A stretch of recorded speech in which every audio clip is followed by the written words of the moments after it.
ఎందుకంటే మిమ్మల్ని మీ పార్టీ వాళ్ళు సీనియర్ లీడర్లు కూడా ఎవరు కూడా నమ్మడం లేదు.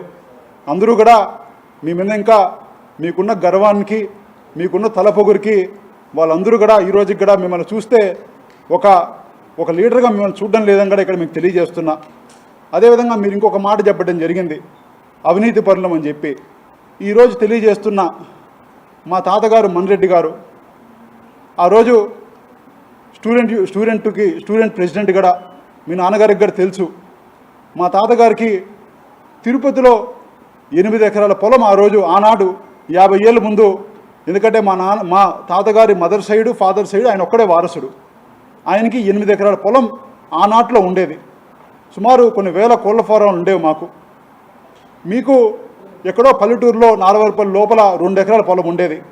ఆ రోజు ఆర్థిక పరిస్థితి మీది మాది కంపేర్ చేసుకుంటే మా తాతగారు చాలా మెరుగ్గా ఉన్నారు. ఈరోజు మీరు అవినీతి చేసి అక్రమ సంపాదనతో లక్షల కోట్లకి ఎదుగుండొచ్చు కాక, మేము సంపాదించిన ప్రతి రూపాయిలో 70 నుంచి 80% గత 15 ఏళ్ళగా మేము ప్రజలకి ఏదో ఒక కార్యక్రమంలో మంచి చేసే కార్యక్రమం చేస్తున్నాం.